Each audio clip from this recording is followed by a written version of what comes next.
বন্ধুরা, তোমরা কারা কারা কাঁকড়া খেতে ভালোবাসো আমাকে কমেন্ট করে জানিও। বাজার থেকে কাঁকড়া কিনে নিয়ে এসে আমি এগুলোকে ছাড়িয়ে ভালো করে ধুয়ে নুন হলুদ মাখিয়ে কড়াইতে তেল গরম করে ভেজে নিয়েছিলাম। আর আলুগুলোকেও এরকমভাবে ছোটো করে সাইজ করে কেটে কড়াইয়ের মধ্যে দিয়ে দিয়েছিলাম। আর এদিকে মিক্সার গ্রাইন্ডারে পেঁয়াজ, আদা, রসুন, কাঁচা লঙ্কা, টমেটো, শুকনো লঙ্কা, গোটা জিরে পেস্ট করে নিয়েছিলাম। আর ততক্ষণে আমার আলুগুলোও ফ্রাই হয়ে গেছিলো, আলুগুলোকেও ফ্রাই করে আমি তুলে নিয়েছিলাম। সেই কড়াইতে সামান্য একটু তেল দিয়ে গোটা জিরে ফোড়ন দিয়ে দিয়েছিলাম।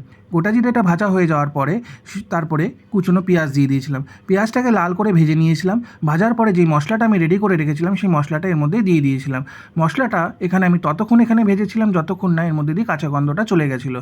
কাঁচা গন্ধ চলে যাওয়ার পরে হলুদ, লবণ আর শুকনো লঙ্কার গুঁড়ো একটু জলে গুলে দিয়ে দিয়েছিলাম। তারপরে যে আলুটা আমি ফ্রাই করে রেখেছিলাম আর কাঁকড়াটা ফ্রাই করে রেখেছিলাম সেটা এর মধ্যে দিয়ে দিয়েছিলাম। ততক্ষণ এটাকে কষিয়েছিলাম যতক্ষণ না এর মধ্যে দিয়ে তেলটা বেরিয়ে এসেছিলো। তারপরে জল দিয়ে দিয়েছিলাম।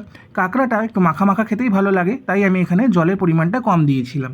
তারপরে ঢাকনা চাপা দিয়ে এটাকে কিছুক্ষণের জন্য রেখে দিয়েছিলাম। রাখার পরে 10 থেকে 15 মিনিট পরে ঢাকনাটাকে তুলে এটাকে একটু নাড়িয়ে চাড়িয়ে দিয়ে গরম মশলা গুঁড়ো দিয়ে দিয়েছিলাম। কাঁকড়া পুরো রেডি। বন্ধুরা, এটা দিয়ে ভাত দিয়ে খেতে খুবই ভালো লাগে। তোমরা এটাকে এইভাবে রান্না করে দেখো। আর আমার রান্না যদি ভালো লাগে আমার চ্যানেলটিকে সাবস্ক্রাইব করে দিও।